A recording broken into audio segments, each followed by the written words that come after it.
We've been explaining for a while, and we know you've been hearing, that all this sifting and sorting of life has caused you to create a vortexual version, a vibrational version. And most of our physical friends, even those who have been listening to us for quite a long time, they really don't accept the realness of this vibrational reality until it manifests.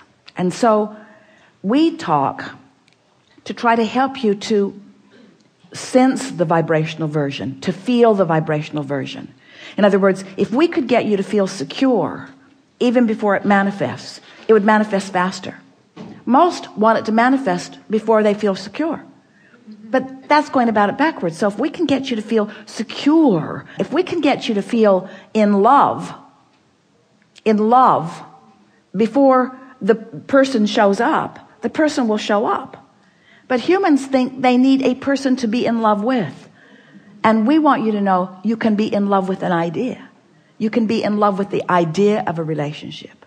You can be in love with the memory of a relationship. You can be in love with that aspect of that relationship and that aspect of that relationship and that aspect of that relationship, which means holding it active in your vibration. And it has to then be realized by you.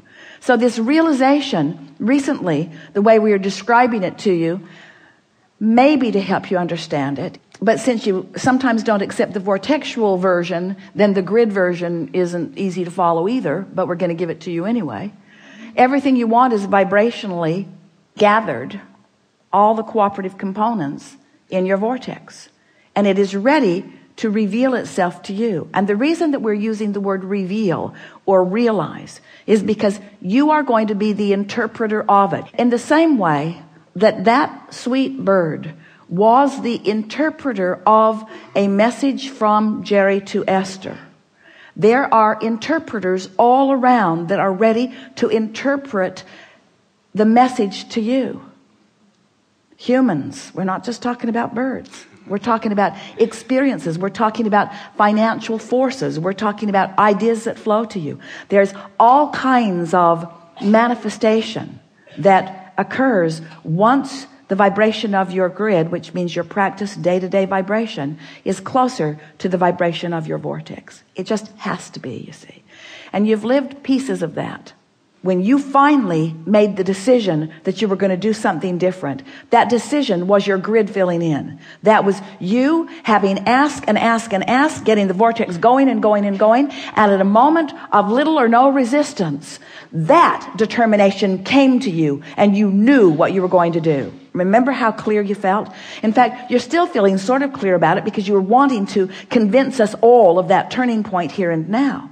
So turning points, you like the word turning points? Turning points are often the grid filling in with an idea that you are now ready for. It's not that the idea isn't there. It's that you're not ready for the idea. It isn't that you're not ready for the idea because you don't want it, because you do. It's because you're not ready for the idea because you're not a vibrational match to the desire. You're a vibrational match to the absence of the desire. Feel the difference? So you ready yourself for what's in your vortex by feeling better. And you feel better by leaving out the things that don't feel good and focusing on the things that do feel good. So it is this simple. Take the handful of things that feel good and just run them into the ground. Have you ever had a good joke that you just want to tell to everybody? Pretty soon you're repeating it again to the same people. And they're saying, dude, I heard that. I laughed the first 5 times. It's over for me. But you know how fun it is to get hold of something that feels good, that you can delight yourself and others with. Well, this is the same sort of thing. Get a handful of those things that are delightful to you and just play the loop again and again and again and again and again. Let it be your basis of traction.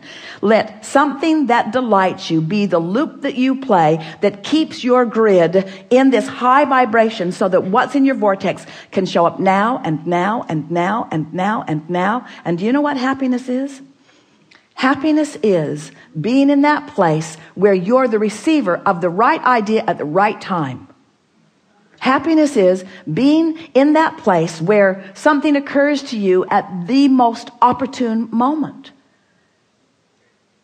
Happiness is being at the top of the stairs. You're getting ready to walk down. You don't know it, but your heel is caught in the hem of your pant leg.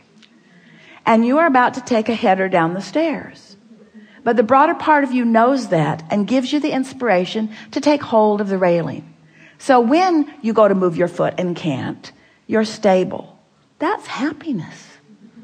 That's happiness. That's alignment. Happiness is moving in traffic and having an impulse to take this exit for no good reason other than you feel like it, or even taking it even though you didn't really mean to, because you turned your driving over to your higher power for a moment and you missed the traffic jam, or you missed the traffic congestion as a result of an accident. All kinds of things like this are happening to you all day, every day. But when you start deliberately being happy, deliberately beating the drum of things that feel good, deliberately discerning, deliberately molding yourself into better and better feeling places, when you do that deliberately and those things happen, now you have conscious awareness of it. If Esther had not had that conscious conversation with Jerry in the car right before she went to her room, the bird on the porch would have just been a bird on the porch. But it wasn't just a bird on the porch. She would have missed that if she had not been vibrationally up to speed. You see what we're getting at? So much of your world wants to chalk those kinds of rendezvous, coincidences, which is incidences that cooperatively combine. They want to call them coincidences in the attitude of luck or fate or chance. They don't understand that it's cooperative components coming together. In other words, people who are looking at things like that are wanting to call them happenstance, and we want to call them creation. And so when you get clear-minded like you are, and you understand how far you've come, and you have, and you realize how powerful your desire is, and it is, and then you deliberately focus upon the strongest desire that you have, which you spoke when you first sat down here, to be happy, to be happy, to be happy, to be happy. To be happy, meaning to be in alignment, meaning to be in control of my own thoughts, meaning to be in control of my own vibration, meaning to be in vibrational concert with the source within me, meaning to be in vibrational concert with everything that I put into my vortex, meaning right here, right now, being in alignment so that I will be the interpreter, the manifester, the realizer of the best that could happen in this moment. That's happiness. This moment, and this moment, and this moment, and this moment. It's not saving up for a vacation. It's not putting up with all this stuff. It's not going to work all week long doing stuff I don't want to do so that I can get some money, so that I can finally go do something that I do want to do. Because when you get there to do what you do want to do, you're not happy because you haven't been practicing happy at work. You're not going to be happy on that vacation if you're not happy at work while you're earning the money to go on vacation. Are you? Don't you get on vacation and don't you just complain, it's too short? It's too short. I don't get to do this often enough. My flight was delayed. The weather wasn't good. In other words, you can't get there from there. You get to happy from happy.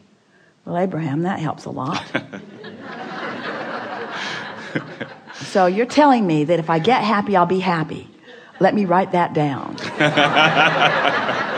And if I get rich, then I'll be rich. I'll write that down too.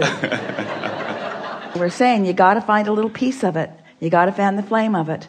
And you got to not keep spitting the fire out with things that don't matter. And after a while, you'll get that momentum going. And you'll feel happiness, not just sometime, but you'll be radiating it. And then when someone says to you, what are you doing?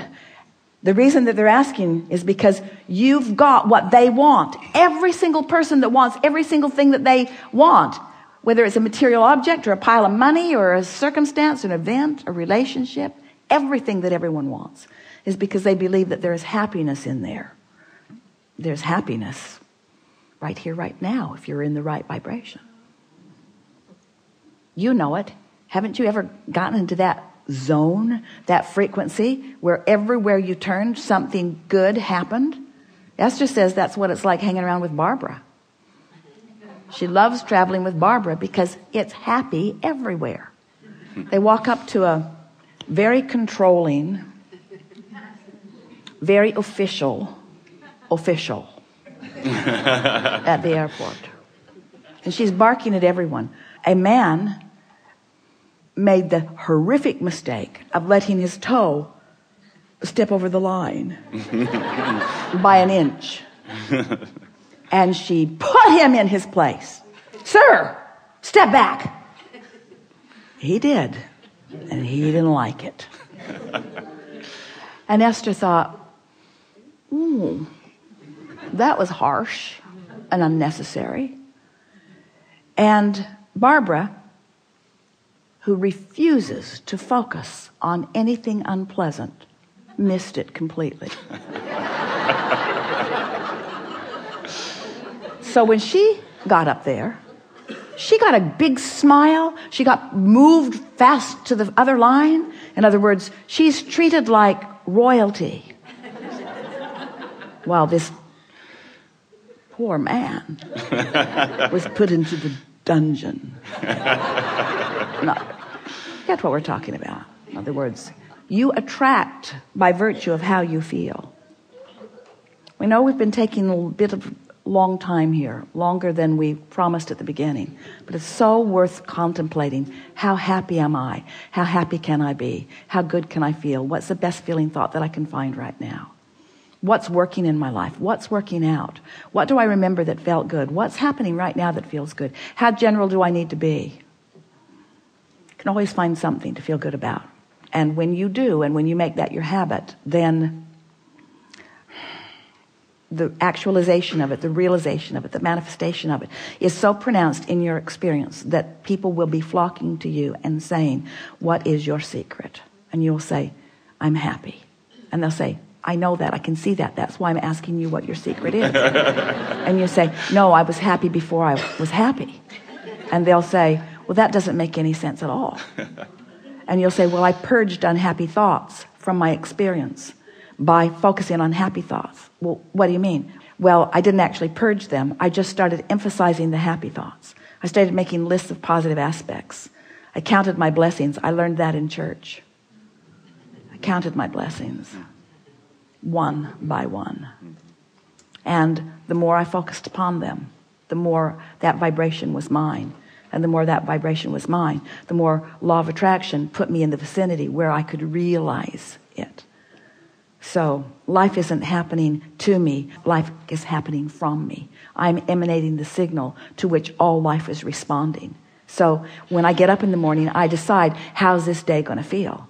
I'm going to feel intuitive. I'm going to feel inspired. And I'm going to feel connected. And I'm going to feel vital and alive. And I'm going to feel happy. And I'm going to feel confident. And I'm going to feel kind. I'm going to feel loving. And I'm going to be at the top of my game. I'm going to feel innovative. I'm going to feel energized. I'm going to feel invigorated. I'm going to feel inspired, but I'm going to feel inspired moment by moment. I'm going to feel guided. I'm going to feel worthy. I'm going to feel deserving. I'm going to feel deserving of all of the goodness that has been taught to me all of my life. I'm going to feel deserving of that. And I'm going to demonstrate my deservedness through my happiness. Yeah. Thank you. Yes, indeed.